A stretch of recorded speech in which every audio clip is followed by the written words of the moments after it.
En esta sesión 17 y en la subsiguiente intentaremos hacer una integración de todo lo que hemos aprendido hasta ahora sobre la fisiología renal y su función fundamental, que es regular el volumen y la composición de los líquidos corporales.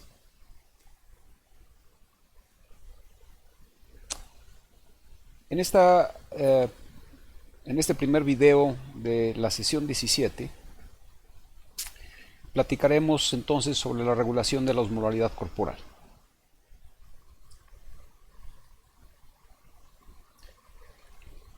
Bien, hemos planteado desde la primera parte de este curso que la osmolaridad extracelular puede definirse en términos de la cantidad de sodio intercambiable dividido entre el volumen líquido extracelular, y que la osmolaridad intracelular podría ser definido a partir de la cantidad total de potasio intercambiable dividido entre el volumen líquido intracelular.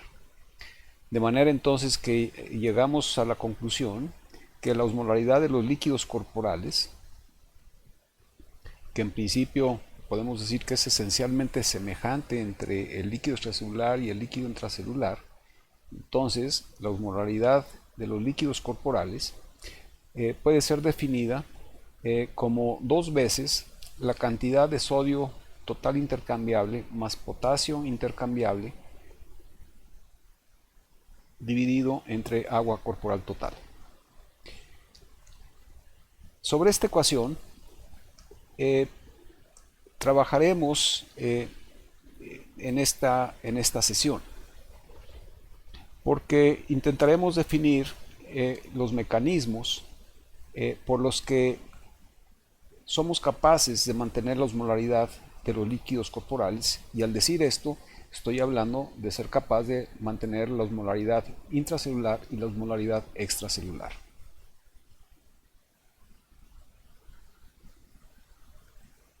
Bien. También planteamos en algún momento del curso que el volumen que tiene un compartimento, ya sea el extracelular o el intracelular, depende de la cantidad de soluto que tenga dicho compartimento, así como de la concentración de soluto en el compartimento, definido este último en términos de la osmolaridad o la osmolaridad.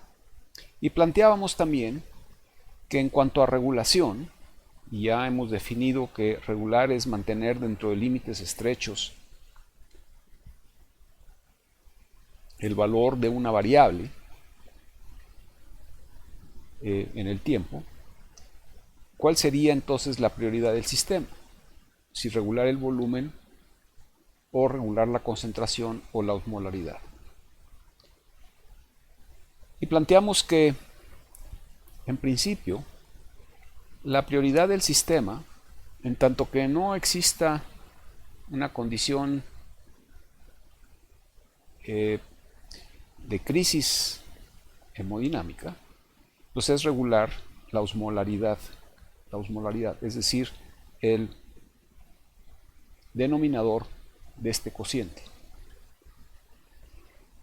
ya que si nosotros mantenemos la osmolaridad del compartimento que nos interesa, entonces lo que va a determinar el volumen de compartimento será la cantidad de soluto que existe en dicho compartimento, es decir, los osmoles totales contenidos en el mismo. De manera entonces que, así visto, para que la cantidad de soluto defina el volumen de un compartimento, es necesario que la osmolaridad se mantenga esencialmente constante. Así entonces, definimos que la magnitud del volumen líquido extracelular es igual a 2 veces la cantidad de sodio intercambiable en dicho compartimento dividido entre la osmolaridad extracelular. Si nosotros mantenemos la osmolaridad extracelular, planteamos también entonces que la magnitud del volumen líquido extracelular va a depender del contenido de sodio en dicho compartimento. y es esta cantidad de sodio el que determina la magnitud del volumen, porque estamos manteniendo la osmolaridad. Esto que decimos para el volumen líquido extracelular también se aplica para el volumen líquido intracelular, de manera entonces que el volumen líquido intracelular puede ser definido como 2 veces la cantidad de potasio intercambiable en dicho compartimento dividido entre la osmolaridad intracelular. Y volvemos exactamente al mismo planteamiento. En tanto que yo mantenga la osmolaridad constante, entonces la magnitud de este volumen va a depender de la cantidad de potasio intercambiable en dicho compartimento. Bien, entonces queda claro que el regular la osmolaridad corporal se vuelve una prioridad para el sistema. Y el sistema tiene básicamente 2 maneras de regular la osmolaridad corporal. Una primera es redistribuyendo el agua entre el compartimento extracelular e intracelular. Este mecanismo es un mecanismo inmediato, pero poco eficiente. Lo que quiero decir con esto es que la redistribución de agua entre compartimentos no es capaz por sí solo de restablecer la osmolaridad. De manera entonces que el segundo mecanismo que participa en regular la osmolaridad corporal es regular el balance de agua. Este mecanismo, aunque tarda minutos en instalarse, es muy eficiente.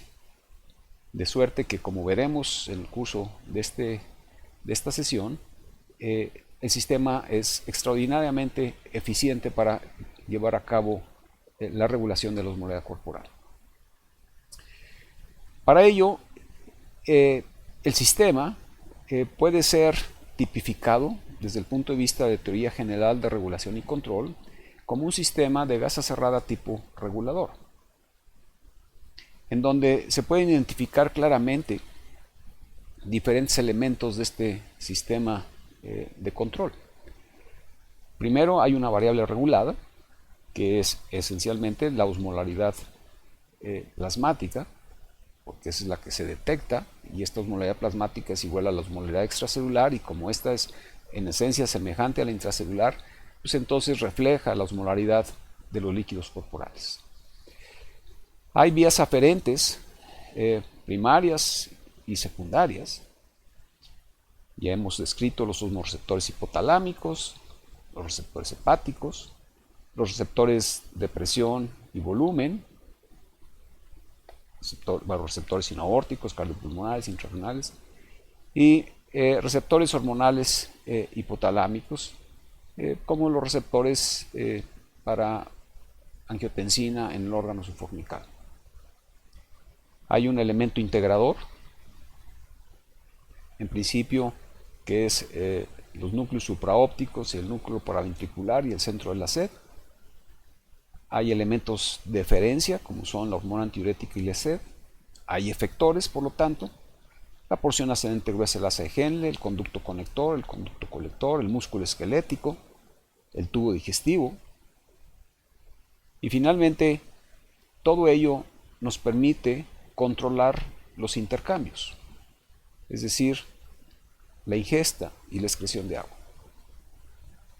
Entonces, a través de controlar la ingesta y la excreción de agua, nosotros somos capaces de regular la osmolaridad de los líquidos corporales.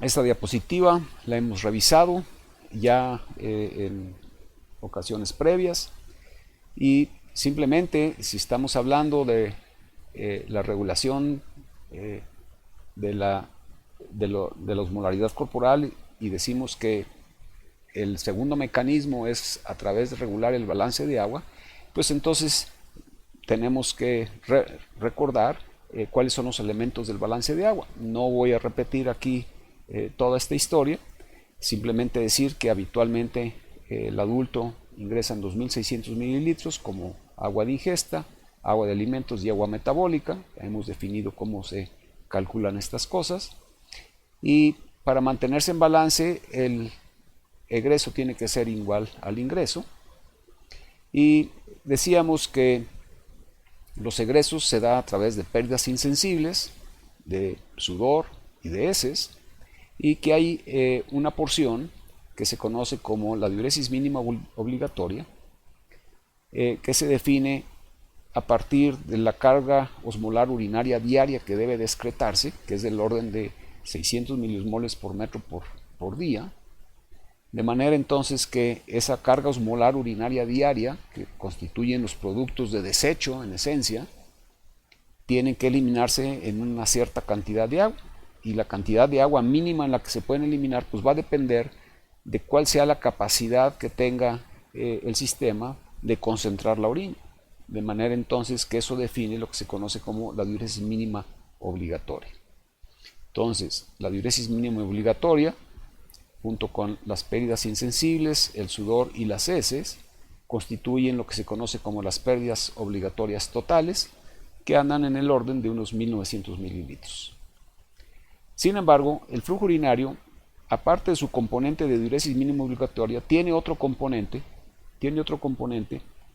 que le llamamos la diuresis facultativa. Esta diuresis facultativa es la diuresis por encima de la diuresis mínima obligatoria, que en general tiene una relación con el grado de ingestión de agua libre de solutos.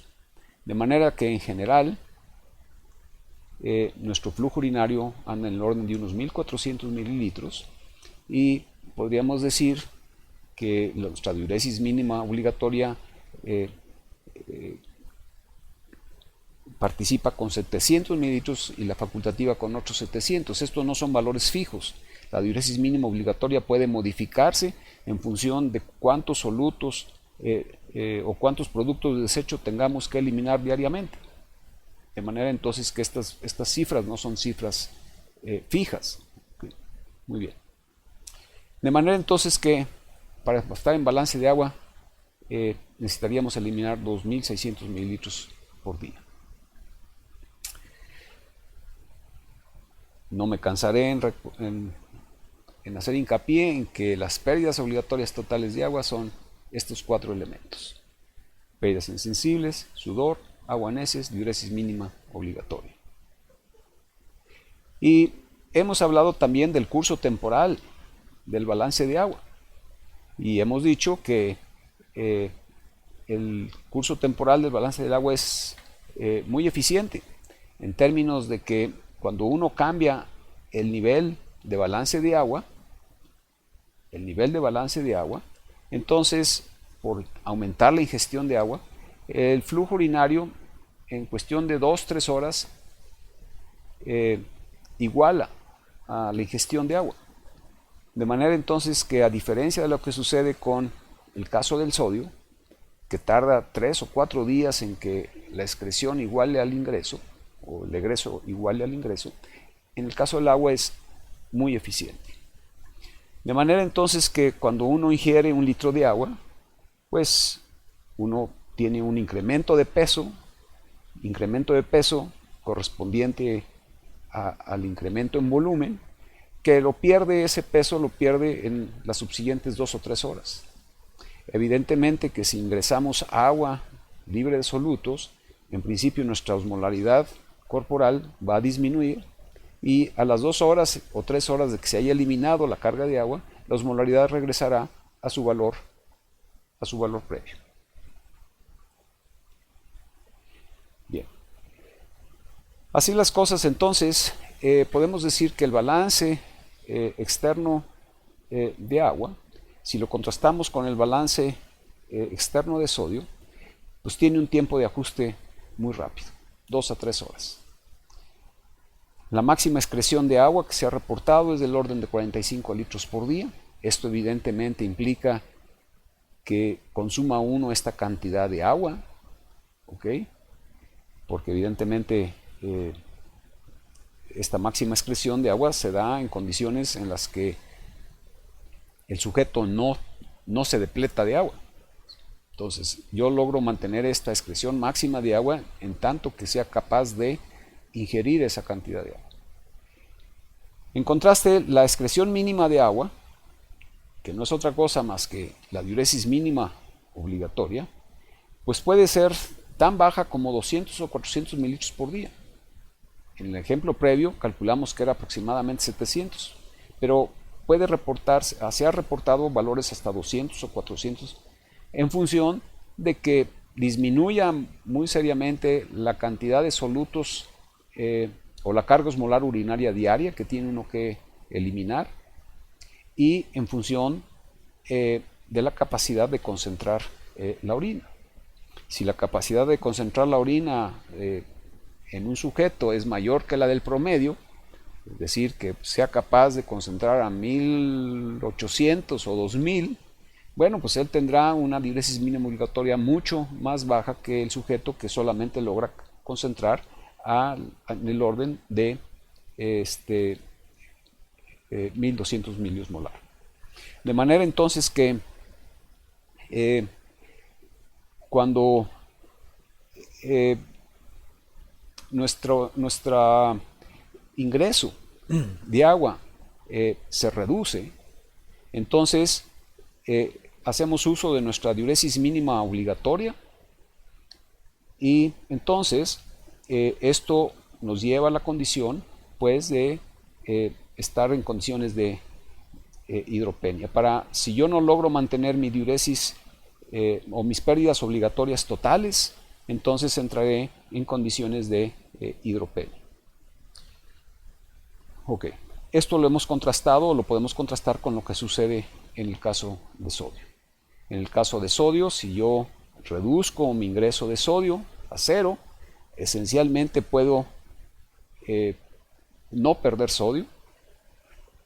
Esto no sucede en el caso del agua. Si yo reduzco mi ingreso de agua a 0, seguiré perdiendo indefectiblemente agua y caeré entonces en una severa hidropenia. En el caso del sodio, si yo dejo de ingerir sodio, tendré una depresión de sodio, pero en un punto puede esta depresión no progresar. Bien.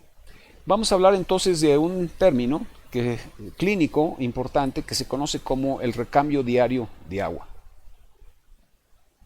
El recambio diario de agua es la cantidad de agua ganada y perdida diariamente, no la adición. Es la cantidad de agua ganada y perdida diariamente. Y voy a hacer una comparación del balance externo de agua entre el recién nacido y el adulto. En esta tabla tenemos en la primera columna el tipo de sujeto que vamos a analizar, recién nacido y el adulto, luego el peso corporal del recién nacido y del adulto, la superficie corporal del recién nacido y del adulto. Recuerden ustedes que la superficie corporal la podemos conocer en base a unos nomogramas donde está definido la talla y el peso del sujeto. Y bueno, sabemos que el agua corporal total en el recién nacido pues en general es mayor que en el adulto, de tal manera que en el recién nacido el 77% del peso corporal es agua, mientras que en el adulto andamos en el orden del 60%. Y sabemos que la cantidad de agua que gana y que pierde diariamente un recién nacido es de 375 mililitros. Si sacamos qué proporción del agua corporal total representa este recambio, o sea, la cantidad que se gana y que se pierde diariamente, entonces este recambio representa una sexta parte del agua corporal total. Para el caso del adulto de 70 kilos, cuyo agua corporal total representa el 60% del peso corporal, serían 42 litros. Y su recambio, por lo que estimamos hace un momento, pues hablaría en el orden de 2.6 litros. Esa es la cantidad que gana y que pierde diariamente. Y la proporción del agua corporal total que representa este recambio, pues es de un 16avo. Un 16avo. es decir, 2.6 representa la 16ª parte de estos 42 litros. De manera entonces que uno puede estimar cuál sería el recambio, este recambio, por peso corporal. Y entonces en el del recién nacido se utiliza el valor de 125 mililitros por kilo. Esto deriva de dividir este valor entre los kilos de peso. Y en el caso del adulto, el recambio sería de 37 mililitros por kilo. Estos valores a veces son difíciles de mantener en la cabeza, y más cuando uno anda metido en resolver 1000 problemas de los pacientes. De suerte entonces que se ha planteado hacer más simple este cálculo del recambio diario de agua. Y para hacer eso, entonces, se ha considerado importante corregir el recambio por metro cuadrado de superficie corporal. De manera entonces que esto se define en el orden de 3 litros por metro cuadrado. Entonces, cuando uno calcula el recambio en función de la superficie corporal, encuentra uno un valor que es muy importante: 1.5 litros por metro cuadrado para el caso del recién nacido, y sorpresa, 1.5 litros por metro cuadrado en el adulto. De manera que es mucho más fácil acordarse de este valor 1.5 litros por metro cuadrado que el de 125 mililitros por kilo o de 37 mililitros por kilo. Sin embargo, no hay que olvidar estas cifras, porque no en todos los servicios existe un homograma para poder estimar la superficie corporal. De manera entonces que en condiciones normales, la cantidad de agua que requiere un sujeto ingerir para mantener su balance y por lo tanto perder su balance y mantenerse en condiciones de homeostasis, para el caso del recién nacido sería 125 mililitros por kilo de peso, y para el caso del adulto de 37 mililitros por kilo de peso.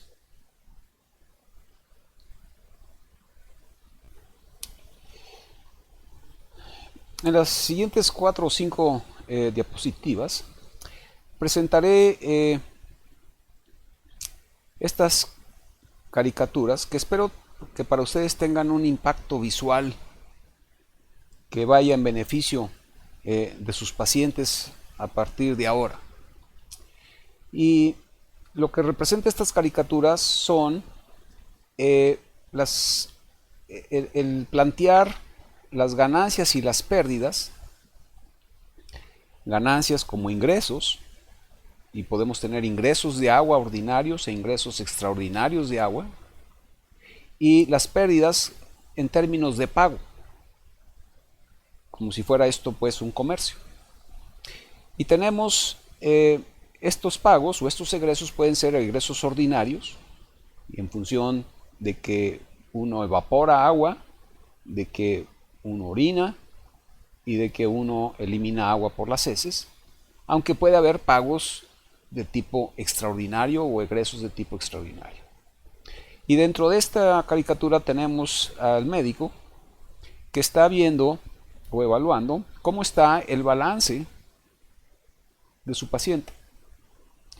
Y en tanto que los ingresos ordinarios sean iguales a los egresos ordinarios, entonces el balance del paciente se mantendrá, y en ese sentido el médico estará feliz y contento. Ok.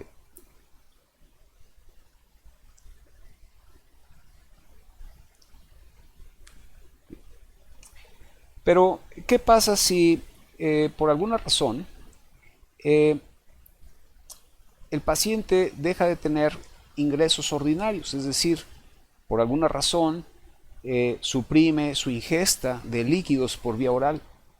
Pues la única manera de poder mantener el balance ahora, en estas condiciones de pérdidas ordinarias, sería tener ingresos extraordinarios. Y esos ingresos extraordinarios, en principio, representan el administrar soluciones parenterales en función de los términos que acabamos de describir hace unos minutos. Es decir, conociendo la cantidad ganada y la cantidad perdida de agua por día. Que, como dijimos, este recambio se estima en el orden de 1.5 litros por metro cuadrado de superficie corporal, si es que estamos utilizando la superficie corporal, o en función de por kilo de peso, si fuera un recién nacido o fuera un adulto. Bien. Pero ¿qué pasa si tenemos pérdidas ordinarias y no contamos con ingresos ni ordinarios ni extraordinarios? Bien, pues entonces el médico se empieza a preocupar porque esto representa que va a entrar su paciente en un balance negativo. La única manera de restituir este balance sería contar con ingresos. Ya sabemos que pueden no ser ordinarios, pero tendrían que ser extraordinarios. Pero la cosa se pone peor y prácticamente el médico se jala los pelos en el hecho de que cuando los egresos o los pagos extraordinarios se presentan, ya sea por vómito, ya sea por aspiración o ya sea por fístulas, y no hay ingresos, entonces el sujeto va a entrar en balance negativo de agua, definitivamente. Y esto debe de preocupar seriamente al médico y debe preocuparlos a ustedes. De manera que la única manera de poder restablecer el balance en esta circunstancia, cuando tengo pérdidas ordinarias y aparte pérdidas extraordinarias, es que yo tenga ingresos extraordinarios. En esas condiciones, mi recambio, las consideraciones que acabamos de hacer del recambio, tienen que ser revaloradas por el hecho de que el recambio se considera en circunstancias de pérdidas ordinarias. Pero cuando hay pérdidas extraordinarias, entonces se tiene que tomar en consideración estas pérdidas para poder calcular los líquidos que deben de administrarse a un sujeto en estas condiciones. Espero entonces que estas caricaturas les dejen muy en claro qué es lo que tiene uno que hacer para poder mantener el balance hídrico de un sujeto. Bien, tengo para ustedes entonces una pregunta. En el ayuno prolongado o en la inanición, ¿se pierde agua metabólica?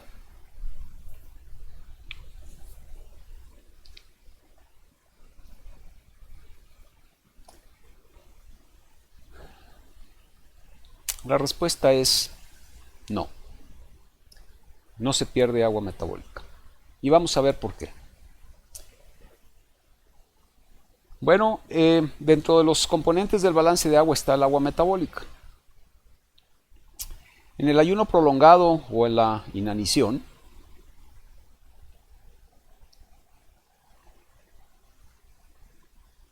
se oxidan diariamente 250 gramos de grasa.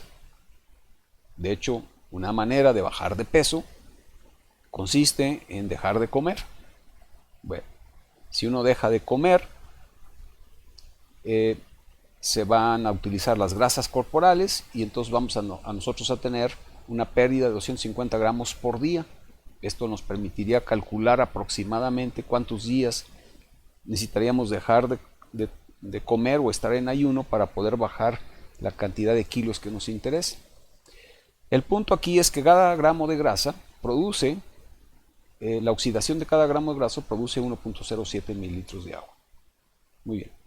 Pero en el ayuno prolongado y la inanición, aparte de perder grasa, pierdo tejido muscular. ¿Y cuánto pierdo? Pues aproximadamente la misma cantidad de grasa, 250 gramos por día de tejido muscular.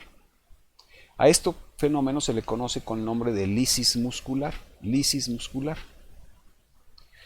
Y por cada gramo de músculo, como sería esperado, se libera una buena cantidad de agua, aproximadamente 0.73 mililitros de agua. Y los restantes 0.27 gramos del músculo pues representan las proteínas.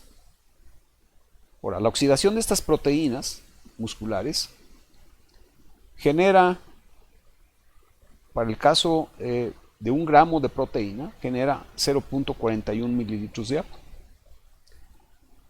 De manera entonces que el músculo que entra en lisis muscular libera 0.73 mililitros de agua, pero aparte genera 0.11 mililitros por la oxidación de las proteínas. De suerte entonces que la lisis muscular propicia que por cada gramo de músculo, de músculo lisado se gane 0.84 mililitros de agua.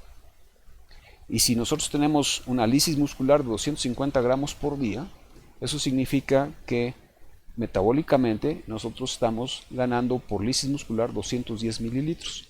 Si a estos 210 mililitros le sumamos los correspondientes 250 mililitros aproximado que ganamos por la oxidación de grasas, resulta entonces que estamos ganando 460 mililitros por día de agua metabólica cuando entramos en ayuno prolongado o en inanición. Bien, la siguiente pregunta es,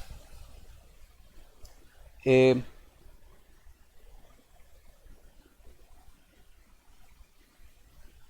el ayuno prolongado o en la inanición, ¿se pierde agua corporal?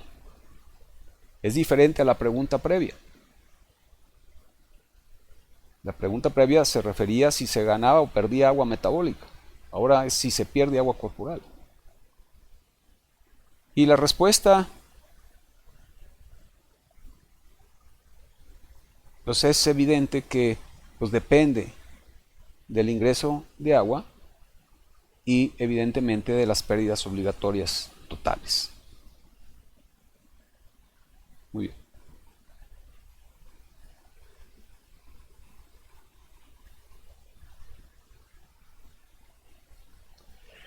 Hemos hablado también de las pérdidas anormales de sodio y agua. No voy a repetir toda esta historia. Ya sabemos la cantidad enorme de líquido que llega a la luz intestinal y que a la luz del tubo digestivo, y que a final de cuentas se absorbe, de tal manera que de 9 litros que ingresan a la luz intestinal, 8 se absorben en el intestino delgado, 1 litro en el colon, y estamos eliminando aproximadamente 100 mililitros.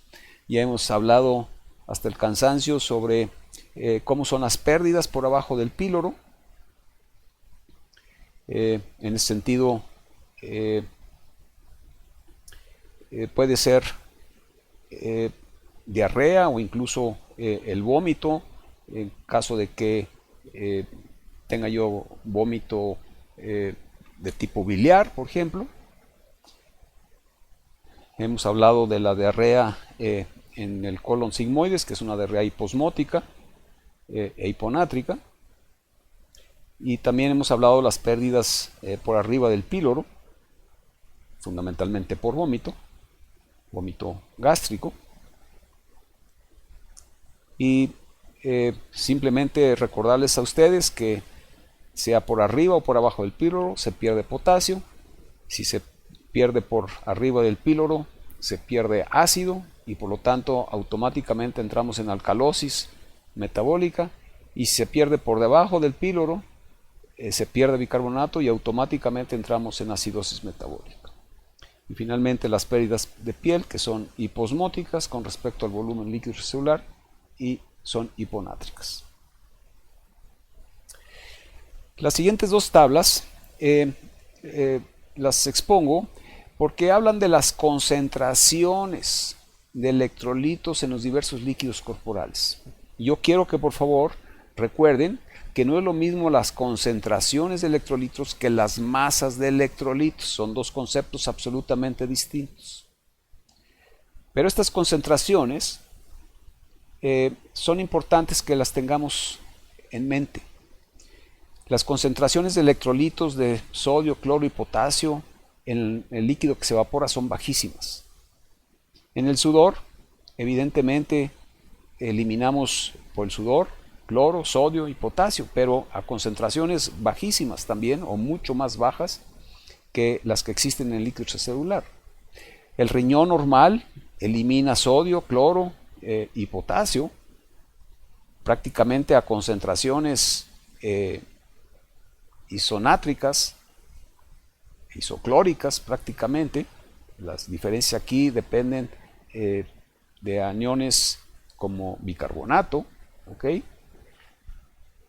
Luego, en las heces normales habitualmente perdemos una cierta cantidad de líquido a concentraciones de sodio, potasio y cloro relativamente bajas.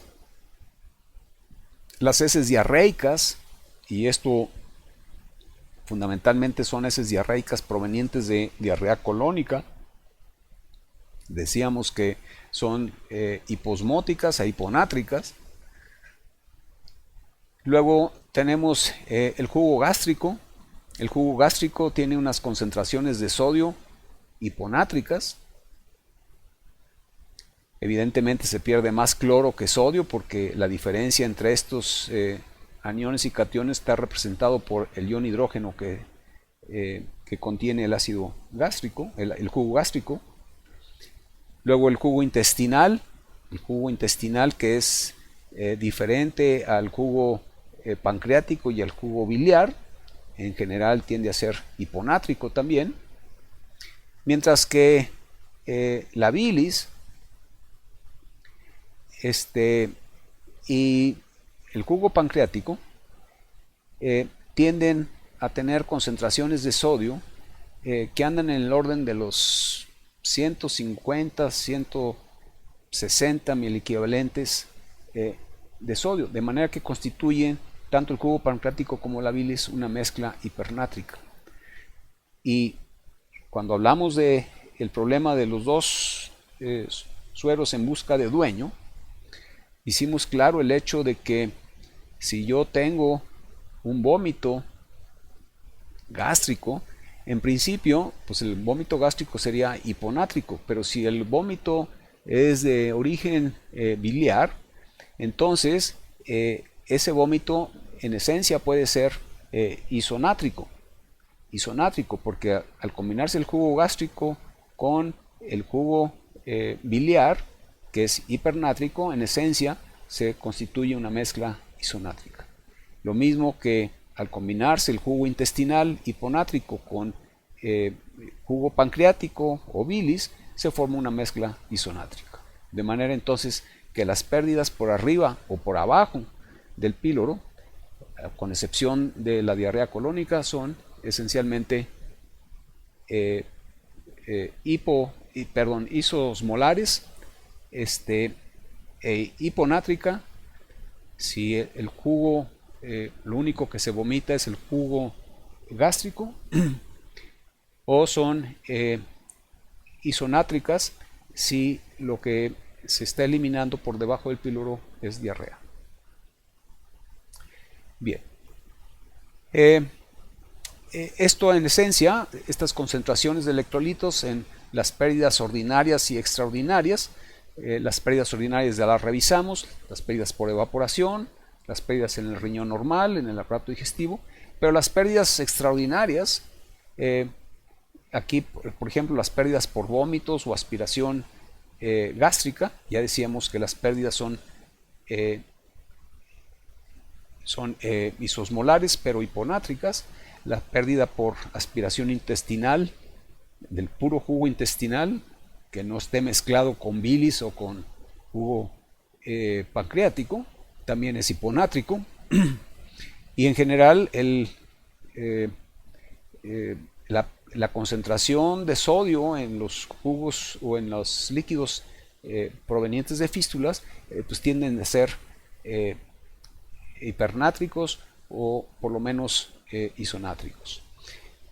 En el caso de la diarrea de intestino delgado, esta diarrea tiene una composición semejante al observado en la circunstancia de fístulas, es decir, es una diarrea de tipo isosmolar y en principio isonátrica.